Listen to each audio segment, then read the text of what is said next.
어머니, 요즘도 아직 카페 자주 다니세요? 저는 당황했습니다. 왜 갑자기 카페 얘기를 꺼내는 걸까요?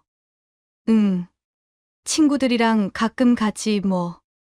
제가 대답하자 윤서가 말했어요. 커피값도 만만치 않던데 너무 자주 가시는 거 아니에요? 요즘 물가도 비싸고 그러잖아요. 저는 순간 말문이 막혔습니다. 제가 커피 몇 잔 마시는 게 그렇게 큰일인가요? 그게 뭐 큰 돈도 아니고 친구들이랑 만나는 게 즐거워서 그러는 건데. 제가 변명하듯 말하자 윤서가 한숨을 쉬었어요. 어머니, 나이 드시면 병원비 많이 들어가잖아요. 지금부터 아껴 쓰셔야죠. 나중에 저희한테 손 벌리시면 안 되잖아요.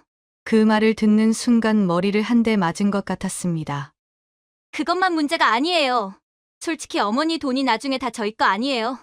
저희가 상속받을 돈인데 지금 이렇게 함부로 쓰시면 나중에 저희는 뭐 받아요? 그 말을 듣는 순간 귀를 의심했습니다. 뭐라고요? 제 돈이 자기들 거라고요.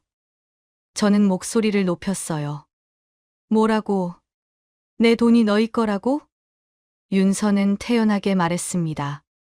당연하죠. 어머니 돌아가시면 저희가 상속받는 거잖아요. 그런데 어머니가 지금 이렇게 펑펑 쓰시면 저희한테 남는 게 뭐가 있어요? 저는 믿을 수가 없었어요. 며느리가 대놓고 이런 말을 할 줄은 몰랐습니다. 이 모든 일이 어떻게 시작되었는지 그 이야기를 처음부터 들려드릴게요. 저는 김순자입니다. 올해로 68이죠.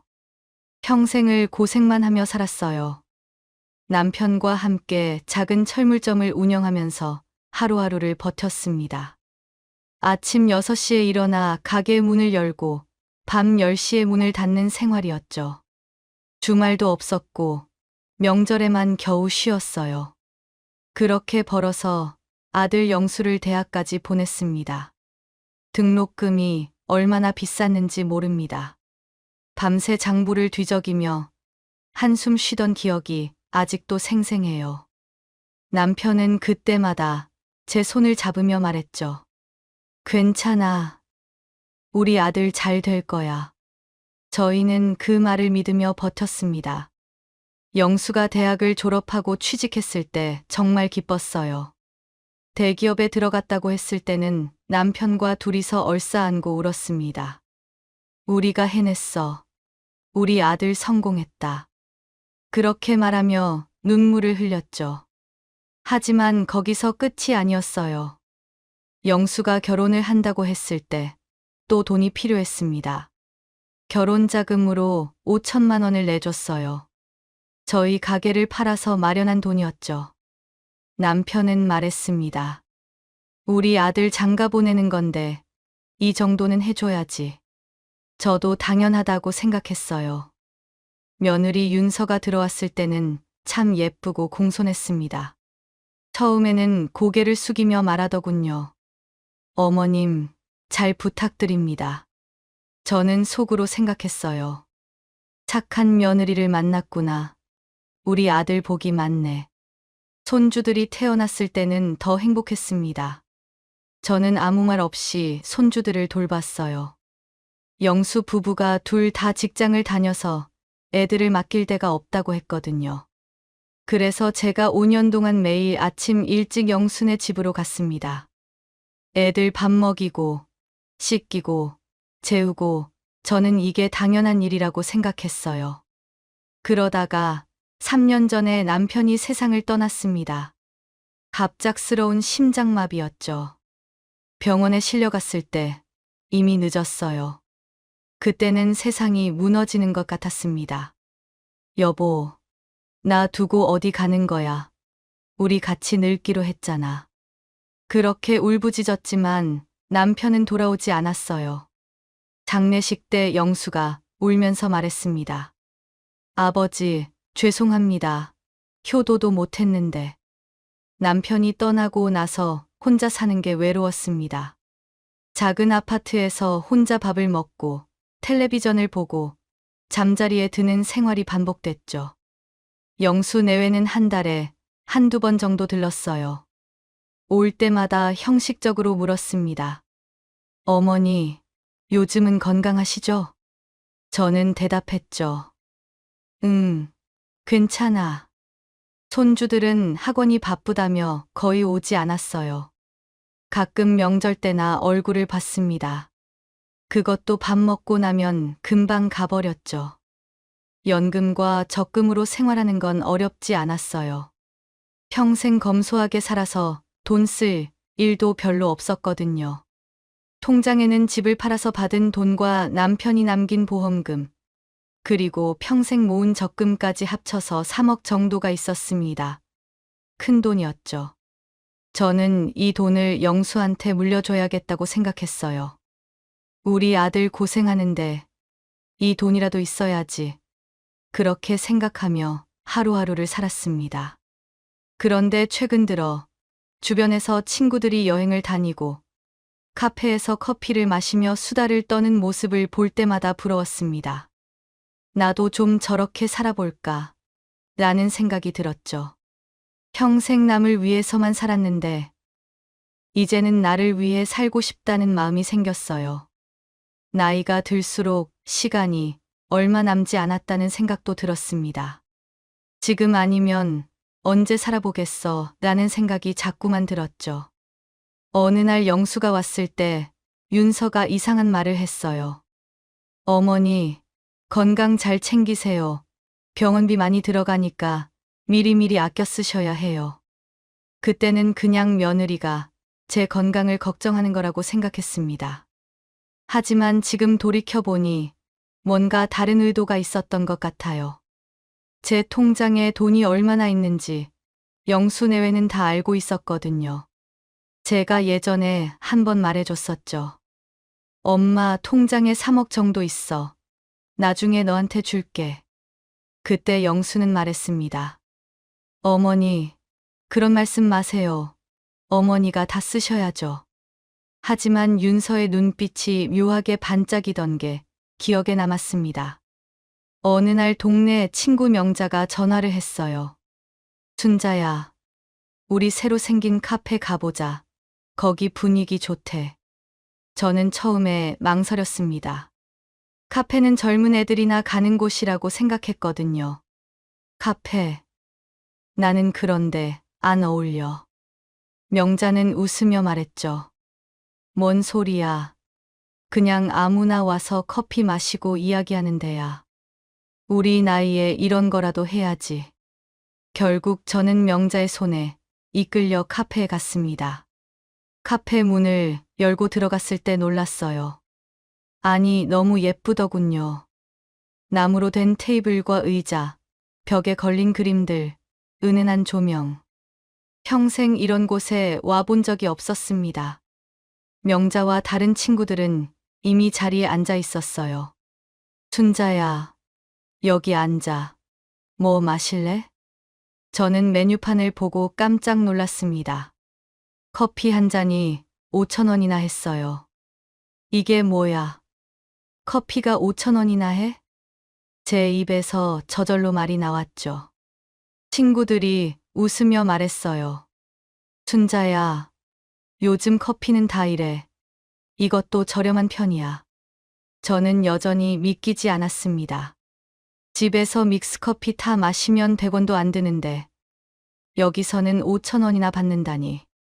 하지만 친구들이 권하니까 어쩔 수 없이 아메리카노를 주문했어요.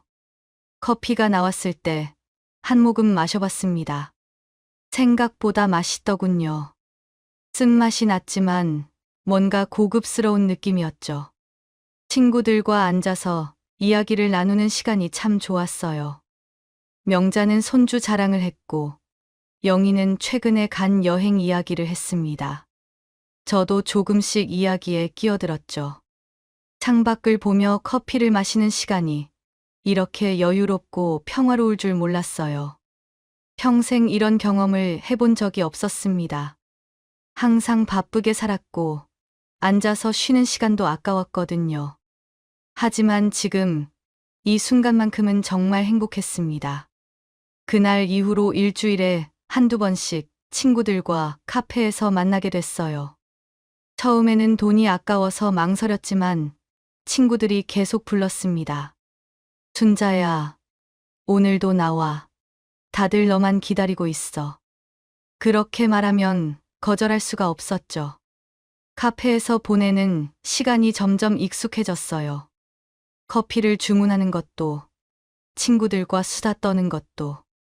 이게 바로 사람들이 말하는 여유구나 싶었습니다.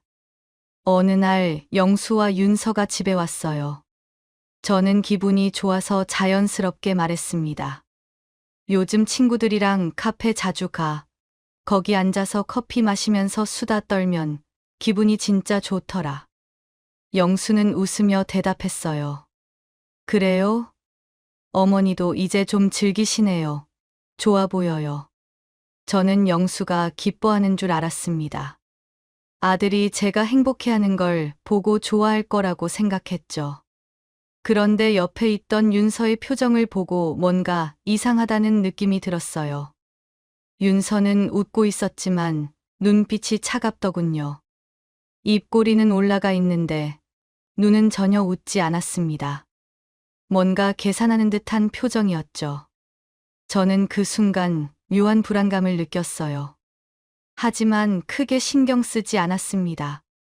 설마 커피 몇 잔 마시는 게 뭐가 문제겠어 라고 생각하며 넘어갔죠.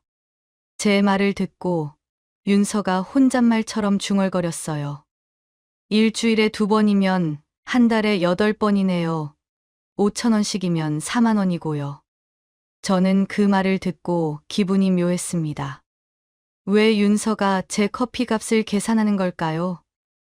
하지만 직접 물어보기는 어색했어요. 그냥 가볍게 대답했습니다. 그래도 큰 돈은 아니잖아. 윤서는 웃으며 고개를 끄덕였지만 표정은 여전히 굳어 있었죠. 그날 밤 잠자리에 들었을 때 윤서의 표정이 자꾸 떠올랐어요. 왜 그런 표정을 지었을까요? 제가 커피 마시는 게 뭐가 그렇게 신경 쓰이는 걸까요? 하지만 곧 생각을 떨쳐냈습니다. 내가 너무 예민한가? 며느리가 그럴 리 없어. 저는 그렇게 자신을 달래며 잠이 들었죠. 하지만 마음 한구석이 계속 불편했습니다. 뭔가 잘못되고 있다는 예감이 들었어요. 그 예감은 곧 현실이 됐습니다. 며칠 후에 윤서한테서 전화가 왔어요. 저녁을 먹고 있을 때였죠. 전화기 화면에 윤서라는 이름이 떴을 때 왠지 모르게 긴장이 됐습니다. 여보세요? 제가 전화를 받자 윤서의 목소리가 들렸어요. 어머니, 저예요. 요즘도 아직 카페 자주 다니세요? 저는 당황했습니다. 왜 갑자기 카페 얘기를 꺼내는 걸까요? 친구들이랑 가끔 가지 뭐. 제가 대답하자 윤서가 말했어요. 어머니, 커피값도 만만치 않던데 너무 자주 가시는 거 아니에요? 요즘 물가도 비싸고 그러잖아요. 저는 순간 말문이 막혔습니다. 제가 커피 몇 잔 마시는 게 그렇게 큰일인가요? 그게 뭐 큰 돈도 아니고 친구들이랑 만나는 게 즐거워서 그러는 건데. 제가 변명하듯 말하자 윤서가 한숨을 쉬었어요. 어머니, 나이 드시면 병원비 많이 들어가잖아요. 지금부터 아껴 쓰셔야죠. 나중에 저희한테 손 벌리시면 안 되잖아요. 그 말을 듣는 순간 머리를 한 대 맞은 것 같았습니다.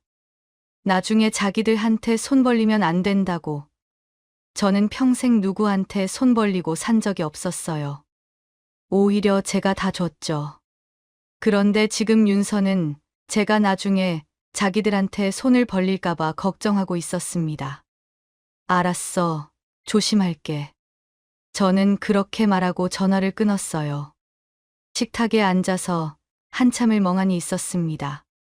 기분이 묘하게 나빴어요. 커피 몇 잔 마시는 것도 눈치를 봐야 하나요?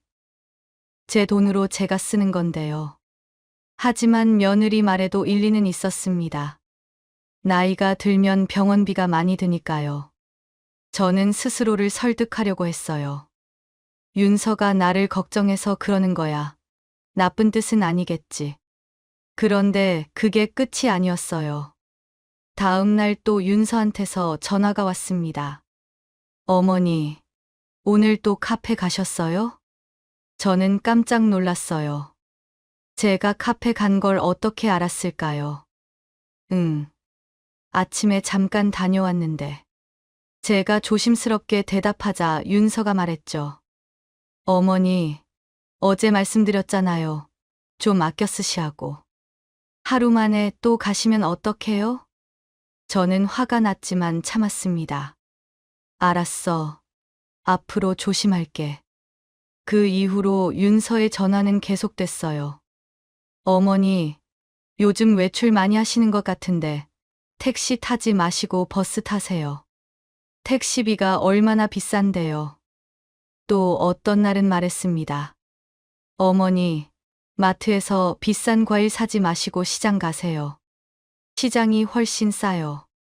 제가 뭘 사고 어디를 가는지 하나하나 간섭하기 시작했습니다. 저는 점점 답답해졌어요. 숨이 막히는 것 같았죠. 어느 날 마트에서 장을 보고 있을 때였어요. 제가 좋아하는 샤인머스켓을 보고 집으려는데 윤서의 목소리가 귓가에 맴돌았습니다. 어머니, 비싼 과일 사지 마세요. 저는 손을 멈췄어요.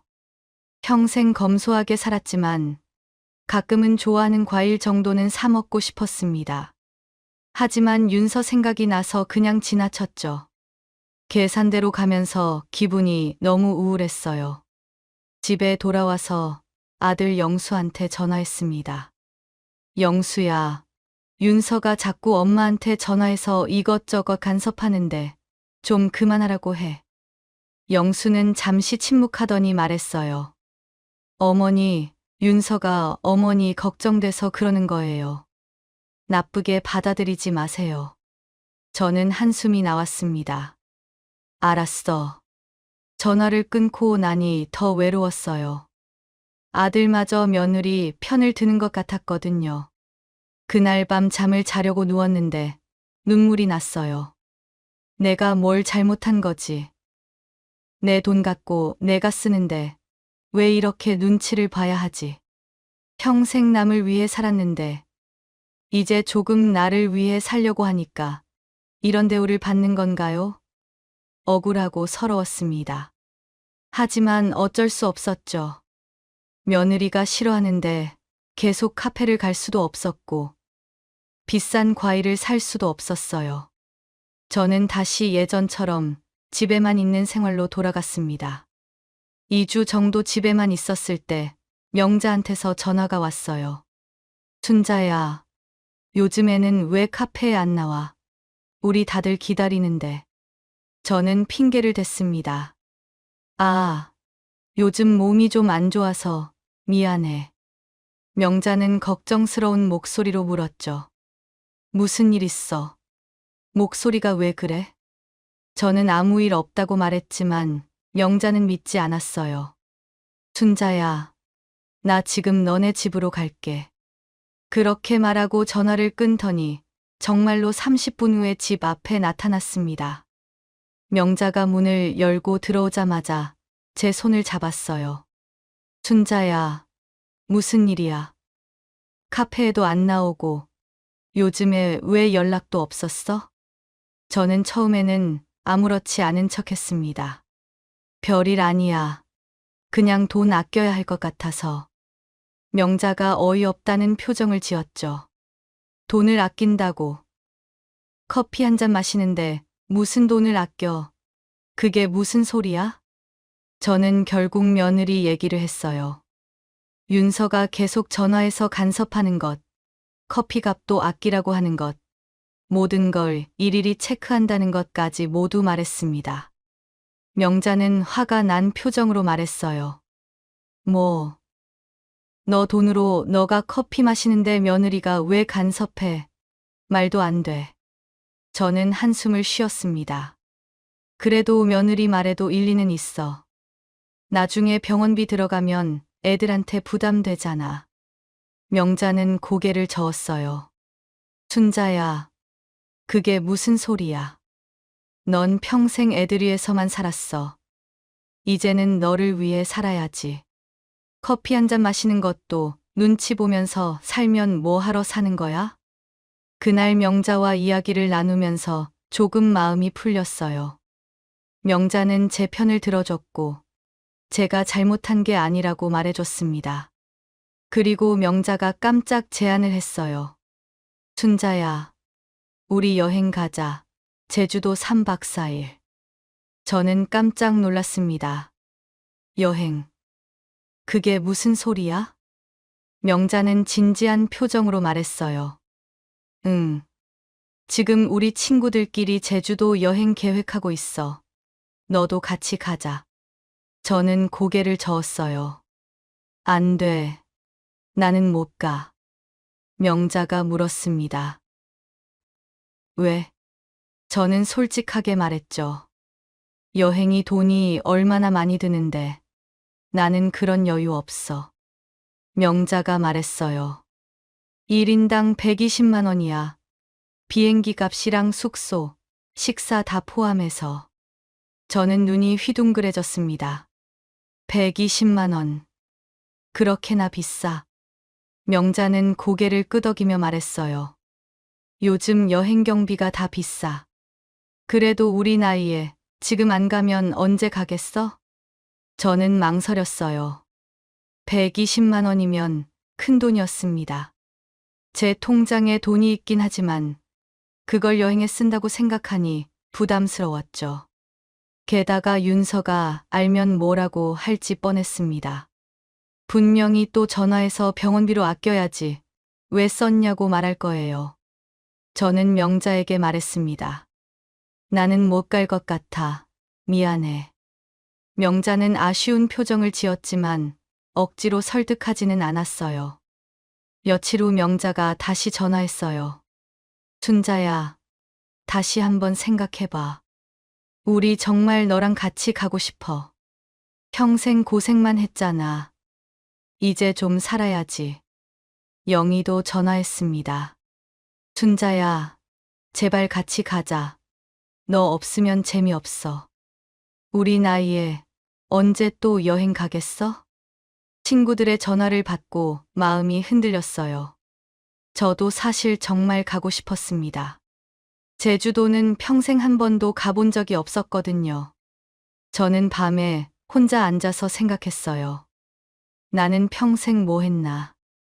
남편 위해서, 아들 위해서, 손주들 위해서만 살았는데, 저를 위해서는 아무것도 안 했습니다. 이제는 조금 저를 위해 살아도 되지 않을까요? 통장에 3억이 있는데 120만 원 정도는 쓸 수 있지 않을까요? 결국 저는 용기를 냈습니다. 다음 날 명자한테 전화했어요. 명자야, 나 제주도 여행 갈게. 명자는 환호성을 질렀습니다. 정말, 순자야, 진짜 가는 거야? 저는 웃으며 대답했어요. 응, 가기로 결심했어.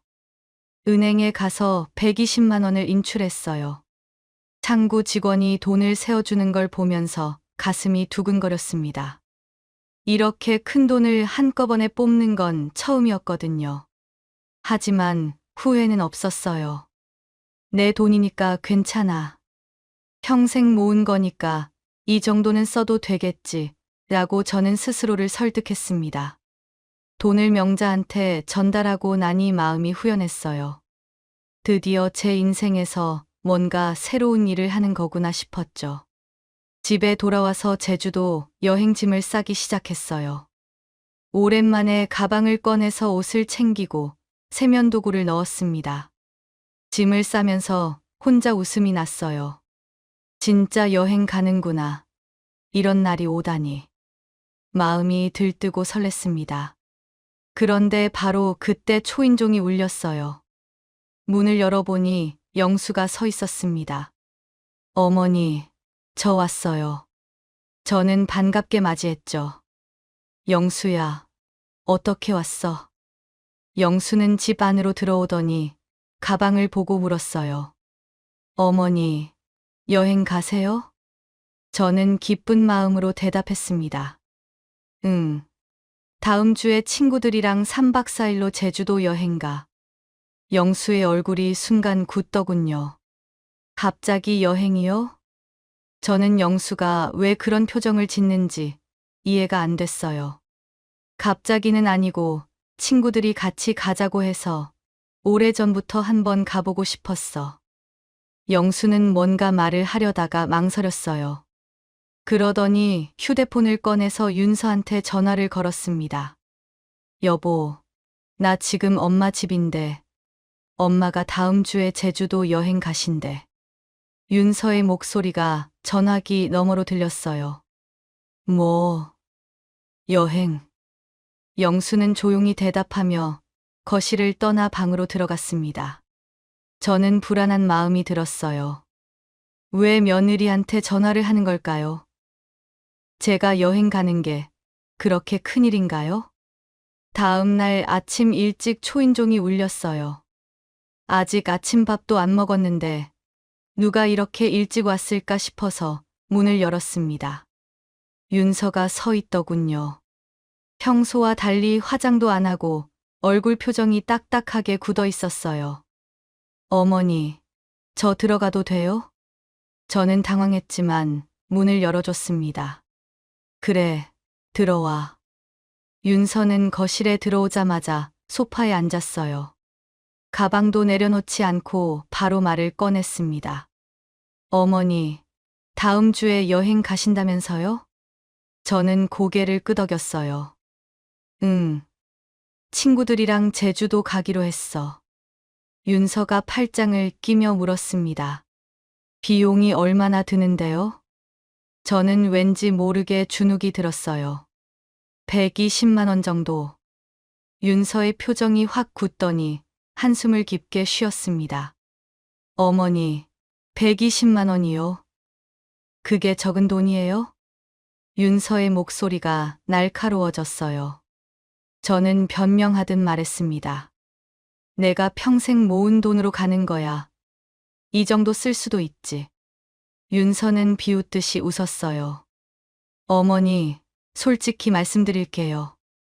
어머니, 나이에 무슨 여행이에요. 건강도 안 좋으시잖아요.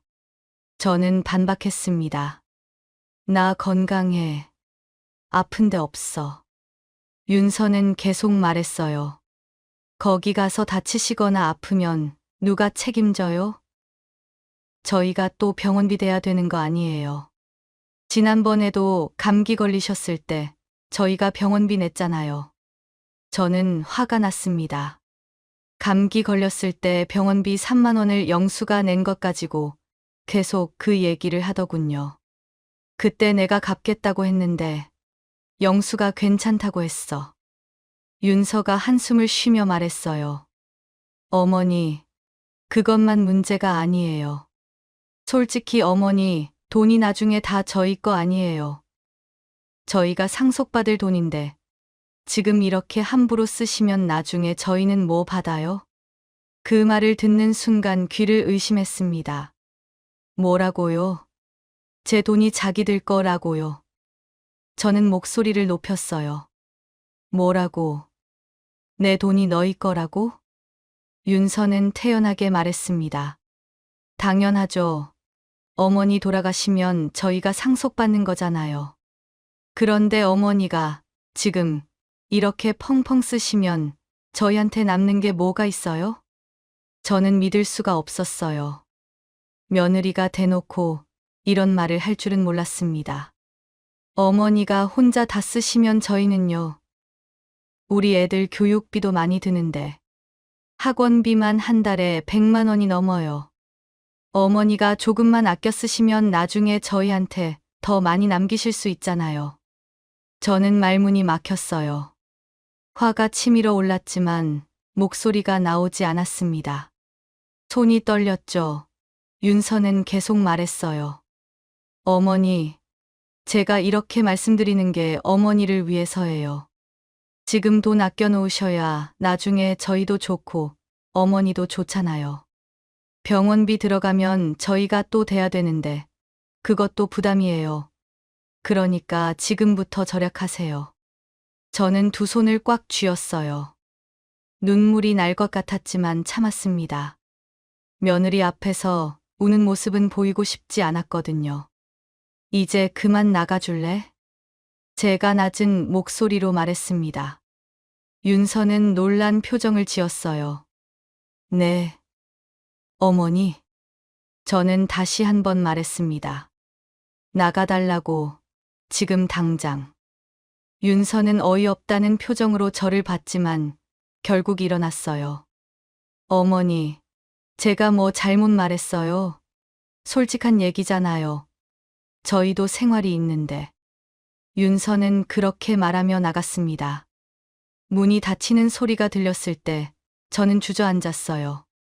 다리에 힘이 풀렸습니다. 소파에 앉아서 한참을 멍하니 있었죠.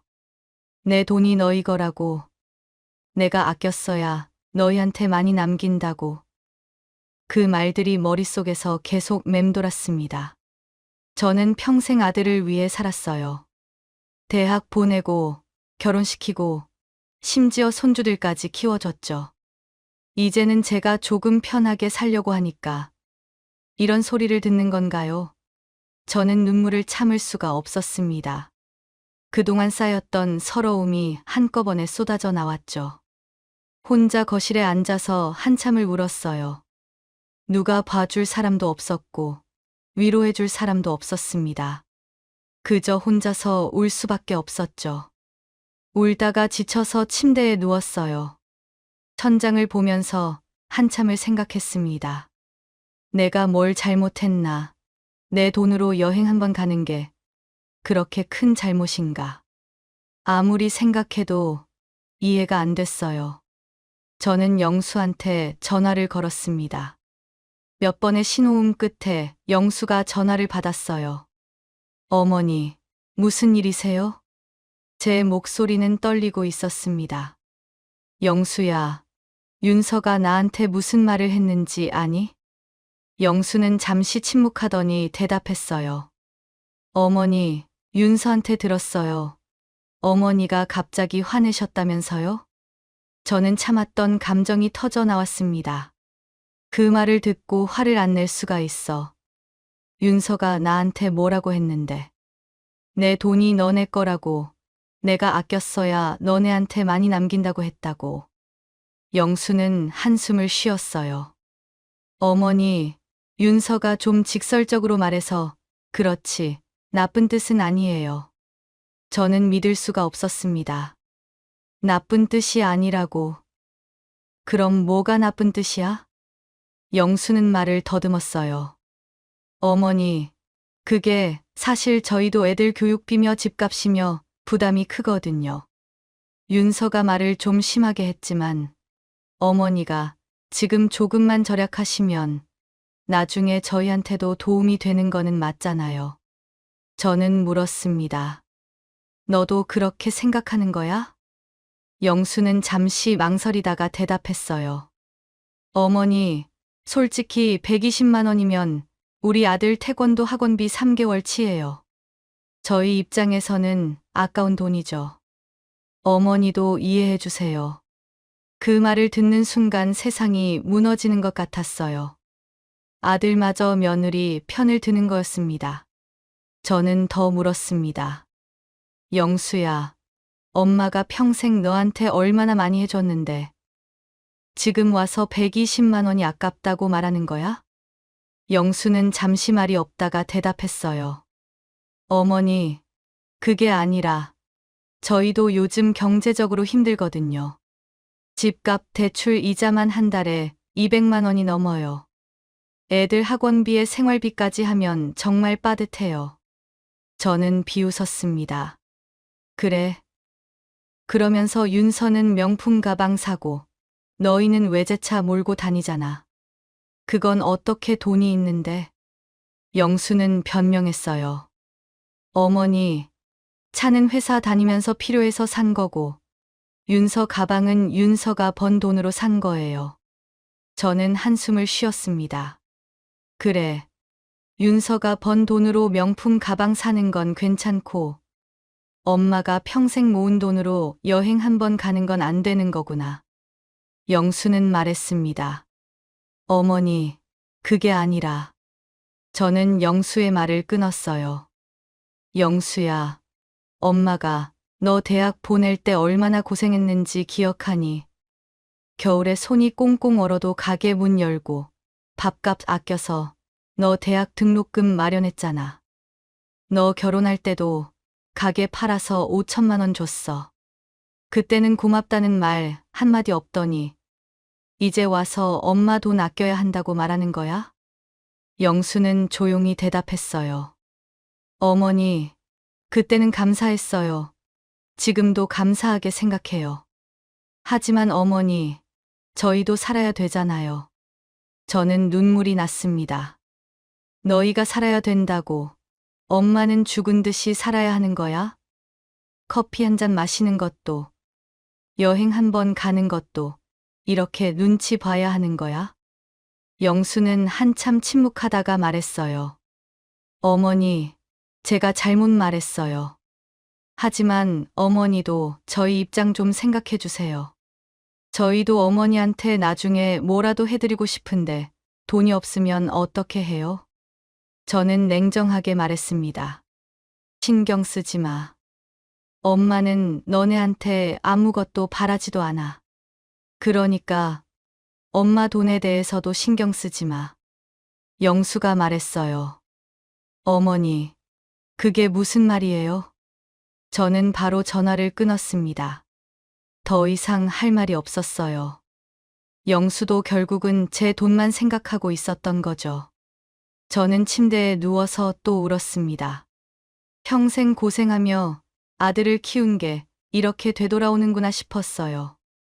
아들이 대학 입학했을 때, 취직했을 때, 결혼했을 때, 그렇게 기뻐하던 제가 바보 같았습니다. 1시간쯤 지났을까요? 다시 영수한테서 전화가 왔어요. 저는 받고 싶지 않았지만 혹시나 사과하는 건가 싶어 받았습니다. 어머니, 저 영수예요. 조금 전에 제가 잘못 말했어요. 하지만 저는 믿을 수가 없었습니다. 뭐가 잘못된 건데? 영수가 말했습니다. 어머니, 제가 돈 때문에 어머니 마음 아프게 한 거 죄송해요. 하지만 어머니, 저도 가장으로서 책임감이 있잖아요. 애들 교육시키고 집 대출 갚고 노후 준비하려면 정말 빠듯해요. 저는 한숨을 쉬었습니다. 그래서 엄마한테 손 벌리려고 그러는 거야? 영수는 당황하며 말했어요. 아니요. 어머니, 제 말은 어머니가 조금만 계획적으로 쓰시면 좋겠다는 거예요. 한 번에 120만 원씩 쓰시지 말고. 저는 비웃었습니다. 계획적으로 쓰라는 게 결국 너희 목 남겨두라는 거잖아.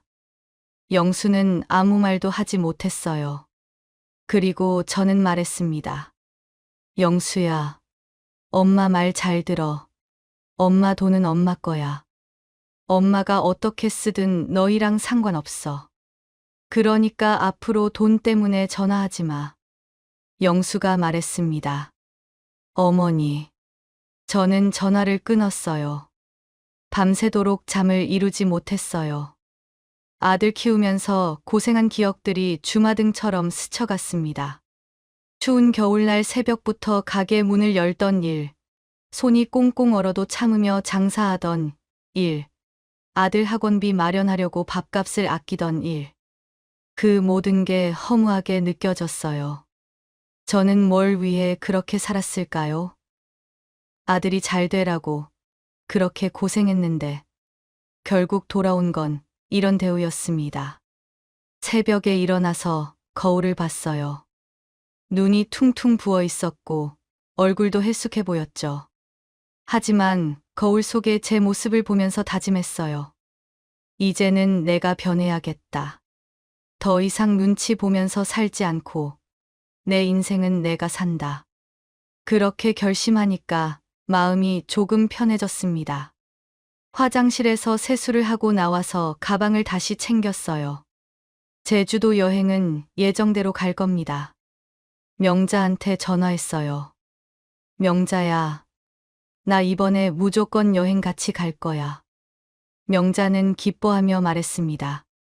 진짜, 순자야, 잘 생각했어. 우리 재미있게 놀다 오자. 전화를 끊고 나니 마음이 후련했습니다. 처음으로 제 의지대로 뭔가를 결정한 것 같았어요. 시간이 지나 친구들과 제주도 여행을 다녀왔습니다. 정말 좋았어요. 비행기를 처음 타봤는데 하늘 위에서 내려다보는 풍경이 아름다웠습니다. 친구들과 함께 바다를 보고 맛있는 음식을 먹고 사진도 찍었죠. 3박 4일이 순식간에 지나갔어요. 평생 이렇게 행복한 적이 없었습니다. 제가 저를 위해 뭔가를 하는 게 이렇게 기분 좋은 일인 줄 몰랐어요. 여행에서 돌아온 날 저녁에 영수와 윤서가 찾아왔습니다. 초인종을 누를 때부터 느낌이 안 좋았어요. 문을 열자 윤서가 먼저 들어오더군요. 영수는 뒤에서 조용히 따라왔죠. 윤서는 거실 테이블 위에 놓여 있던 사진들을 봤어요. 저는 친구들과 제주도에서 찍은 사진을 앨범에 넣으려고 꺼내뒀었거든요. 윤서가 비꼬는 투로 말했습니다. 어머니, 많이 즐거우셨나 봐요. 120만 원어치 잘 놀고 오셨어요? 저는 당당하게 대답했어요. 응, 정말 좋았어. 평생 이런 거 처음이야. 윤서는 코웃음을 쳤습니다. 그래요? 좋으셨다니 다행이네요. 그런데 앞으로는 이런 거 자제해 주세요. 저희도 생각도 좀 하시고요. 그 말을 듣는 순간 참았던 감정이 폭발했어요. 내 돈 갖고 내가 쓰는데 왜 너네가 간섭해? 나 아직 안 죽었어. 내 돈은 내 거야. 윤서는 눈을 크게 뜨며 말했습니다. 어머니, 저희 무시하시는 거예요. 나중에 유산으로 받을 돈인데 미리 말씀드리는 거잖아요. 저희도 계획이 있다고요. 저는 더 이상 참을 수 없었어요. 유산, 너네한테 한 푼도 안 줄 거야. 내가 다 쓰고 죽을 거야. 영수가 놀라서 말했습니다. 어머니, 그게 무슨 말씀이세요? 저는 아들을 똑바로 쳐다봤어요. 너네가 내 돈만 노리는 거 다 알아. 나 커피 한 잔 마시는 것도 아까워하면서 너네는 명품 가방이나 사고 비싼 차 몰고 다니잖아. 윤서 가방 하나에 300만 원짜리더라. 너네는 내가 바보로 보여? 윤서의 얼굴이 새빨개졌어요. 어머니, 그건 제가 번 돈으로 산 거예요. 어머니랑 상관없잖아요. 저는 비웃었습니다. 상관없다고. 그럼 내 돈도 너네랑 상관없는 거 아니야. 내가 내 돈으로 여행을 가든 커피를 마시든 너네가 무슨 상관이야? 윤서는 말문이 막혔어요. 영수도 아무 말 못하고 서 있었죠. 저는 계속 말했습니다. 내가 평생 너네한테 얼마나 많이 해줬는데. 너네 결혼자금 5천만 원 줬을 때 고맙다는 말 한마디 제대로 안 하더니 이제 와서 나보고 돈 아껴 쓰라고. 손주들 5년 동안 키워준 건 그건 다 당연한 거야? 영수가 말했습니다. 어머니, 그건 저희가 정말 감사하게 생각해요. 저는 냉소를 지었습니다. 감사하게 생각한다면서 엄마 돈 아껴 쓰라고 하는 게 감사하는 거야. 엄마가 120만 원 쓰는 게 그렇게 아까워. 윤서가 끼어들었어요. 어머니, 저희가 아까운 게 아니라 어머니 미래를 걱정하는 거예요. 나중에 병원비 들어가면 그 돈 어디서 나와요? 저는 단호하게 말했습니다. 내 병원비는 내가 알아서 해. 너네한테 손 벌릴 일 없어. 그러니까 내 돈 신경 쓰지 마. 윤서가 화를 내며 말했어요. 어머니, 그럼 저흰 뭐가 돼요? 평생 어머니 모시고 살았는데 하나도 못 받는 거예요? 저는 웃음이 나왔어요. 모시고 살았다고. 한 달에 한두 번 얼굴 보러 오는 게 모시는 거야? 전화로 이것저것 간섭하는 게 모시는 거야? 설마 그게 효도라고 생각하는 거야? 영수가 말했습니다. 어머니, 저희가 바빠서 자주 못 찾아뵙는 건데. 저는 영수의 말을 끊었어요. 바빠. 친구들 만나고 골프 치러 다닐 시간은 있으면서 엄마 보러 올 시간은 없는 거지. 솔직히 말해. 너네는 엄마가 필요한 게 아니라 엄마 돈이 필요한 거잖아.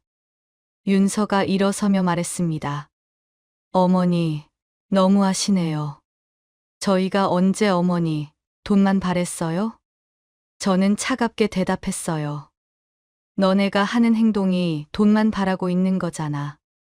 내가 여행 가는 것, 커피 마시는 것 하나하나 체크하면서 돈 아껴 쓰라고 하는 게 바라는 거 아니면 뭐야? 침묵이 흘렀습니다. 윤서와 영수 둘 다 아무 말도 하지 못했어요. 저는 마지막으로 경고했습니다. 앞으로 내 인생은 내가 살아. 너네한테 손 벌릴 생각도 없고 유산도 기대하지 마. 나는 내 돈 내가 다 쓰고 갈 거야. 영수가 울먹이며 말했습니다. 어머니, 그게 무슨 말씀이세요? 저는 고개를 저었어요. 이제 내 집에서 나가줘. 지금은 너네 얼굴 보기 싫어. 윤서는 할 말이 없었는지 가방을 집어들었어요. 여보, 가자. 여기 더 있을 이유 없잖아. 영수는 저를 보며 말했습니다. 어머니, 진정하세요. 저희 다시 얘기해요. 저는 말없이 고개를 저었어요. 결국 영수 부부는 집을 나갔습니다. 문이 닫히는 소리를 듣고 나니 온몸에 힘이 빠졌어요. 소파에 앉아서 한참을 생각했습니다. 제가 너무 심하게 말한 걸까요? 하지만 후회는 안 됐어요. 오히려 시원했습니다. 평생 참고 살았는데 이제는 제 목소리를 낼 수 있어서 좋았어요. 더 이상 눈치 보면서 살고 싶지 않았습니다. 저는 내일 변호사 사무실에 가서 유언장을 쓰겠다고 결심했어요. 다음 날 아침 일찍 변호사 사무실에 갔습니다. 인터넷으로 찾아서 예약을 잡았죠. 변호사는 중년 여성이었는데 친절하게 맞아줬습니다. 어떻게 오셨어요? 저는 유언장을 쓰고 싶다고 말했어요. 변호사는 고개를 끄덕이며 서류를 꺼냈습니다. 재산을 어떻게 처리하고 싶으세요? 저는 망설임 없이 말했어요. 제 재산 전부를 자선단체에 기부하고 싶습니다. 변호사는 조금 놀란 표정을 지었죠. 가족분들에게 상속은 안 하실 생각이신 건가요? 저는 담담하게 대답했습니다. 네. 아들이 하나 있는데 물려줄 생각 없어요. 제가 평생 모은 돈이니까 제가 쓰고 싶은 대로 쓰겠습니다. 변호사는 이해한다는 표정으로 고개를 끄덕였어요. 유언장을 작성하는데 1시간 정도 걸렸습니다. 변호사가 내용을 꼼꼼하게 확인해주고 제가 서명하고 도장을 찍었어요. 유언장을 받아들고 나오는 길에 마음이 가벼웠습니다. 이제 영수와 윤서가 뭐라고 하든 상관없었죠. 제 재산은 이미 정리가 된 거니까요. 집에 돌아와서 유언장을 서랍 깊숙이 넣어뒀어요. 일주일 후에 영수 부부가 다시 찾아왔습니다. 이번에는 윤서의 표정이 많이 부드러워져 있었어요. 영수도 조심스러운 태도였죠. 윤서가 고개를 숙이며 말했습니다. 어머니, 그동안 저희가 잘못했어요. 용서해 주세요.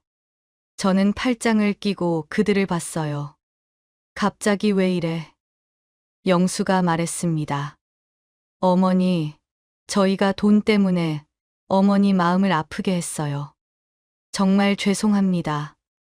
다시는 그러지 않을게요. 윤서도 말했죠. 어머니, 저도 너무 심했어요. 어머니 돈인데 제가 왜 그랬는지 모르겠어요. 용서해 주세요. 저는 그들의 말을 듣고 있었지만 믿음이 가지 않았어요. 진심일까요? 아니면 또 제 돈이 목적일까요? 저는 단호하게 말했습니다. 그 사과가 진심인지 아닌지는 잘 모르겠지만 너네가 진심으로 반성할 때까지 만나지 말자. 나는 남은 인생을 내가 즐기면서 살 거야.